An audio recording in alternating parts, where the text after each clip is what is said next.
Boa tarde, turma. Então, hoje a nossa aula vai ser sobre rotulagem de alimentos embalados, que contempla a Resolução de Diretoria Colegiada 259 da Anvisa. Então, essa é a primeira aula, eu falo que é a parte 1, onde nós vamos tratar sobre as principais informações que devem conter no rótulo de alimentos. E na segunda parte, a gente vai falar um pouquinho sobre a rotulagem nutricional.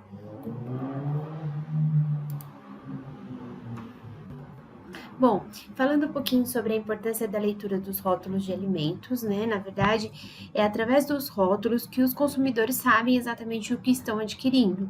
Então, é ali que eles visualizam se tem açúcar, se tem gordura, qual é a gordura que contém, os principais ingredientes alimentares, as informações nutricionais.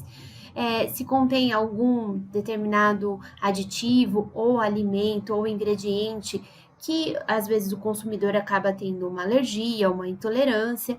Então, é um principal elo de comunicação dos produtos, né, da indústria de alimentos e os consumidores, as pessoas que estão adquirindo aquele determinado alimento. Então, acaba sendo, com certeza, um guia para uma alimentação, né, uma escolha alimentar mais saudável. Essa leitura do rótulo e entendimento de todas as partes que compõem o rótulo, com certeza fazem o consumidor ele ficar mais crítico aí no momento da compra e poder decidir a qual produto comprar, né? Então, ela acaba aí, a leitura dos rótulos de alimentos acaba, querendo ou não, promovendo a alimentação saudável, porque traz as informações aí sobre a composição desses alimentos. Então, o que é exatamente a rotulagem, né? Segundo a legislação, é toda inscrição, legenda, imagem ou toda matéria descritiva ou gráfica, escrita, impressa, estampada, gravada, em relevo ou colada sobre a embalagem do alimento. Então, é toda orientação que tem naquele alimento, seja através de uma legenda, de uma imagem, de uma impressão, escrito ou colado sobre aquele determinado produto, que é onde vai trazer as principais informações. Quais são as legislações que nós utilizamos quando nós falamos de rotulagem geral de alimentos, tá? Primeiramente, a 259, que trata sobre rotulagem, que trata, né, de rotulagem de alimentos embalados, que é referente a essa aula. A RDC 359 é o regulamento técnico que traz aí as principais informações sobre as porções alimentares, as porções dos alimentos embalados, e a RDC 360, que é o regulamento técnico de rotulagem nutricional, onde vai trazer as principais informações sobre o valor energético, as propriedades nutricionais e como que nós fazemos, né, a informação nutricional em si, tá? Então, essas são as 3 legislações que nós utilizamos para fazer uma rotulagem do zero, tá? Onde a gente vai entender primeiro quais são as informações principais, depois as que devem conter nos rótulos, depois referente à porção que deve ser calculada a informação nutricional e, por último, a finalização da informação nutricional. A qual idioma deve estar, em qual idioma deve estar as informações contidas no rótulo? Sempre no idioma oficial do país de consumo, tá? Então, por exemplo, pode ser que seja um produto importado, porém ele está sendo vendido aqui no Brasil, então quem vai consumir são os brasileiros. Então, essas informações todas devem estar na língua portuguesa. E isso serve para todos os produtos, né? Todos os tipos de produtos alimentícios. Então, basta vocês olharem naqueles supermercados que tem, por exemplo, bastante produtos importados, vocês vão ver que normalmente vem uma tradução, né, as informações daquele produto na língua portuguesa colada sobre a língua estrangeira, né? Então tem que ter traduzido e você pode até colocar aí uma colagem, né, uma etiqueta em cima para justamente traduzindo os ingredientes, aditivos, as principais informações que tem obrigatórias, que devem ser obrigatórias aqui no país de consumo, tá? Então tem que estar na língua do país de consumo. Então, falando um pouquinho sobre o âmbito de aplicação, a quais alimentos entram essa normatização, né, essas orientações sobre a rotulagem geral? Então, aplica-se, né, todo alimento que seja comercializado, qualquer que seja a sua origem, embalado na ausência do cliente e pronto para a oferta ao consumidor. Então, todos aqueles produtos que você vai até um supermercado, uma padaria, e você já encontra embalado, ele tem que ter as informações estabelecidas, né, preconizadas e obrigatórias da rotulagem geral de alimentos e também da informação nutricional. Agora, se é um produto, por exemplo, no restaurante self-service, você tem um pudim, onde você vai colocar ali num prato de sobremesa para consumir, ele não está embalado, não precisa ter todas as informações obrigatórias de rotulagem, tá? Então, isso aplica-se para produtos que estão embalados, que foram embalados na ausência do cliente, que já estão prontos para oferta ao consumidor. Então, quais são as informações que os rótulos devem conter obrigatoriamente? Nós vamos falar sobre cada tópico desse, tá? Mas aqui, já adiantando, tem que ter a denominação do produto, ou seja, o que é o produto? Então, por exemplo, um leite moça, né? Leite moça é a marca, mas qual é a denominação do produto? Leite condensado. A lista de ingredientes, quais são os ingredientes alimentares e também os aditivos que contém aquele determinado alimento. O conteúdo líquido, ou seja, em gramas ou em ml, quanto tem daquele produto naquela embalagem. Identificação de origem, ou seja, quem é o fabricante desse produto, então o nome da empresa, endereço, CNPJ, toda a forma de identificação da origem daquele produto. Instruções de preparo quando necessário, então, por exemplo, se é uma lasanha congelada que precisa ser aquecida, ou se é algo que precisa ser diluído, ou se é algo que precisa ser mantido sobre refrigeração e que tem que ter uma orientação aí, ou congelamento, que tem que ter uma orientação de como armazenar, como descongelar. Então, tem que ter as instruções de preparo quando necessitar, tá?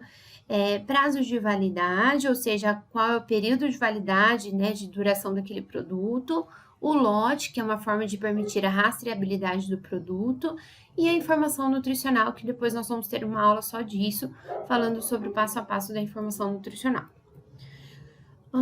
Então, aqui são as informações que devem conter no painel principal, então, a denominação de venda, né, então, leite condensado, a qualidade, pureza ou mistura, quando regulamentado, então, nesse caso aqui é um leite condensado desnatado, poderia ser um leite condensado integral, dando um outro exemplo, com o leite UHT, né, o leite de caixinha, nós temos o integral, o desnatado, o semidesnatado, tudo isso é qualidade que nós chamamos.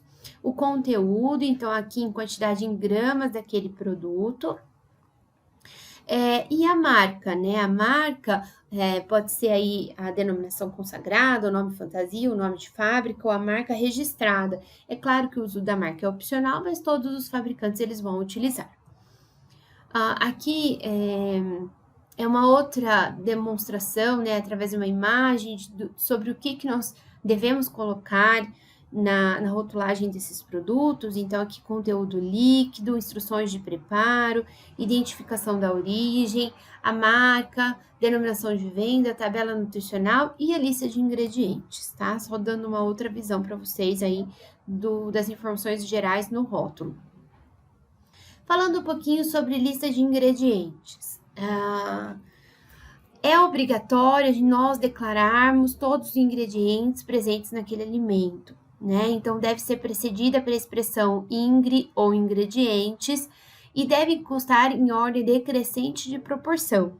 Então, por exemplo, um bolo, se o ingrediente que eu tenho em maior quantidade é a farinha, então o primeiro ingrediente a ser listado é a farinha, o segundo o açúcar, o terceiro ovos, o quarto margarina ou manteiga, enfim, eu preciso declarar em ordem decrescente de utilização. Depois de eu ter declarado os ingredientes, eu tenho que declarar os aditivos. Então, eu posso eu tenho que declarar a função principal e o nome completo do aditivo ou o número da INS. Então, por exemplo, eu vou utilizar um antiumectante. Então, eu coloco antiumectante, que é a função, e o nome do antiumectante que eu estou utilizando, tá? Qual é a exceção, né, dessa lista de ingredientes? Aqueles alimentos com um único ingrediente. Por exemplo, açúcar, farinha, erva mate, vinagre, entre outros produtos que só tenham na composição um único ingrediente, né? Não tem outros ingredientes que vão compor aquele produto. Aqui é uma demonstração do biscoito de maisena. Então, aqui eu tenho os ingredientes que foram utilizados, qual é o ingrediente que tem maior quantidade a farinha, o ingrediente que tem menor quantidade ao sal. Aqui, depois que ele listou todos os ingredientes, ele lista os aditivos. Então, vejam, função, corante, nome, caramelo. Função, estabilizante, nome, lecitina de soja. E por aí vai. Eu posso também, na verdade, a orientação é que a gente agrupe. Então, se eu estou utilizando vários aromatizantes, então eu coloco aromatizantes, 2 pontos, e aí eu vou listando. Corantes, 2 pontos, e aí eu vou listando quais são os corantes. Fica até mais fácil para a gente ler o rótulo. Não esquecer, né, de ser declarado uma ordem decrescente de proporção. Primeiro eu listo os ingredientes, depois eu listo os aditivos. A água, ela deve ser declarada, exceto quando formar parte de salmouras, xaropes, caldas e molhos. Então, por exemplo, se eu estou colocando a receita de um bolo que vai água, ela não forma parte de salmoura, xaropes, caldas e molhos. Então, nesse caso, eu não preciso declarar. Agora, se é um molho, por exemplo, né, um molho de tomate, aí eu tenho que declarar, como está orientado aqui, tá? O conteúdo líquido, quem regulariza isso, quem fiscaliza a portaria nós temos uma portaria do Inmetro que tem todas essas orientações. A informação do conteúdo líquido, ela deve estar no painel principal e o tamanho das letras não deve ser inferior a 1 milímetro, até para ficar bem visível para o consumidor. Identificação de origem, nós temos que indicar, um nome ou a razão social do fabricante, ou produtor, ou fracionador, ou titulador da marca, contemplando também o endereço completo, o país de origem e o número de registro daquele produto. Deve ser utilizada uma das expressões fabricado em, produto, e aí dou continuidade, ou indústria e o nome da indústria. Instruções de preparo quando necessário. Então, eu tenho que incluir reconstituição, descongelamento ou tratamento que deve ser dado pelo consumidor para o uso correto daquele produto. Então, por exemplo, o macarrão instantâneo, que ele precisa ser coccionado por tantos minutos em água, e depois eu tenho que adicionar os temperos. Então, isso tudo deve estar nas instruções de preparo. Uma sopa instantânea, mesma coisa. E por aí vai. Se o produto exigir que o consumidor faça alguma coisa em casa para consumo desse produto, para ingestão desse produto, que ele precisa passar por alguma etapa dentro da minha casa, da minha residência, essa orientação ela tem que ter, que é a instrução de preparo, tá? As instruções não devem ser ambíguas, nem dar margem a falsas interpretações. O prazo de validade deve contemplar dia e mês, se for um prazo de validade de até 3 meses, ou mês e ano, prazo de validade superior a 3 meses. É claro que fica muito mais objetivo, né, a gente declarar o prazo de validade com dia, mês e ano, mas essas aqui são as opções que a legislação dá para os fabricantes, tá? O prazo de validade, ele deve ter as expressões previstas, que devem vir acompanhadas do prazo de validade, com indicação clara do local onde consta o prazo de validade. Então, eu tenho que colocar aqui sempre consumir antes de, ou até, ou válido até, ou validade, ou val, vence, vencimento, VTO, vence, dois pontos, consumir preferencialmente antes de. Todas essas expressões são expressões que devem e podem ser utilizadas para eu indicar o prazo de validade dos produtos. O lote é aquele número que a indústria coloca que vai permitir a rastreabilidade do produto caso tenha algum problema com aquele produto, uma contaminação, né, uma irregularidade. Então, ele sempre vai ser precedido da letra L, que pode ser utilizada a data de fabricação, ou embalagem, ou prazo de validade do produto, mas ele tem que estar sempre impresso, gravado ou marcado de forma visível, legível e indelével, tá? Ou seja, eu não posso conseguir modificar aquilo. E tem que estar muito claro o lote para todas as pessoas que vão comprar esses produtos, mesmo porque o lote, como ele permite a rastreabilidade, é uma das formas, por exemplo, da gente, um dos dados que nós colocamos até nas etiquetas de identificação após aberto, por exemplo, nas cozinhas profissionais. Então, tem que vir sim o lote e a empresa que decide qual de que forma que ele vai trazer, de que forma que ele vai numerar isso, se é a partir da hora que foi embalado e dia, se é a partir do vencimento, se é a partir de um número X do maquinário de produção daquele dia. Então, a empresa que vai decidir, mas tem que vir o lote. Os produtos alimentícios, né, existe uma legislação que é a 10.674, de 16/5/2003, que fala que os produtos alimentícios industrializados, eles devem conter nos rótulos e materiais de divulgação a advertência de contém glúten e não contém glúten. Então, é importante nós sempre destacarmos, né, ali após os ingredientes, essa informação, se aquele produto contém glúten ou não contém glúten. Para isso, precisa ser analisado todos os ingredientes aí que foram utilizados no produto, se são ingredientes que têm glúten ou não. E aí, isso precisa vir destacado no rótulo. Existe também uma legislação para alérgicos, que é a RDC 26 de 2015, que é uma resolução que estabelece os requisitos para a rotulagem obrigatória dos principais alimentos que causam alergias alimentares. Então, os alimentos, ingredientes, aditivos alimentares e coadjuvantes de tecnologia que contenham ou sejam derivados dos alimentos listados em anexo, né, no anexo, que está na próxima página, devem trazer a declaração alérgicos, dois pontos, contém e falar qual é o alimento que causa alergia alimentar, tá? Ou que contém derivados, né? Aqui, e nós temos aí os ingredientes que devem ser declarados, porque podem ser alérgicos para alguns consumidores. Alergênicos, desculpa. Então, trigo, centeio, cevada, aveia e suas estirpes hibridizadas, crustáceos, ovos, peixes, amendoim, soja, leites de todas as espécies de animais mamíferos, e aí entra todas as castanhas, né, amêndoas, avelãs, castanha de caju, castanha do Brasil, macadâmia, nozes, pecãs, pistaches, pinole,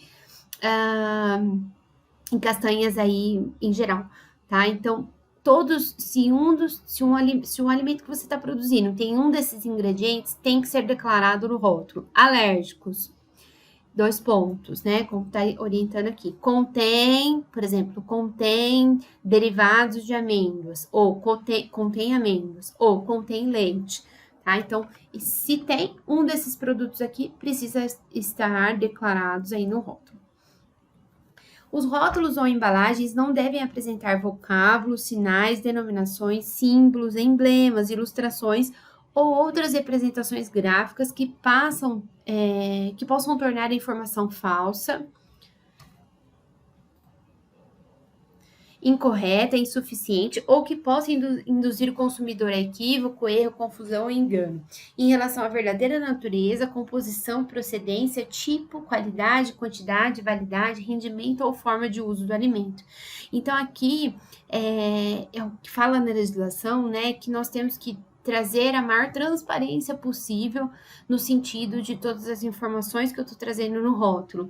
Então, eu tenho que tomar cuidado com as representações gráficas que eu estou utilizando, com o nome que eu estou utilizando ou a marca, com a qualidade daquele produto, né? Com informações de validade, de lote, enfim, procedência. Então, tudo isso, nada pode trazer algo que possa induzir aquele consumidor a um erro ou uma confusão, tá? Então, nós temos que tomar muito cuidado com as informações incorretas ou insuficientes que podem deixar o consumidor aí equivocado. Então, o que os rótulos não devem conter? Primeiro, os rótulos eles não devem atribuir propriedades que não possam ser demonstradas.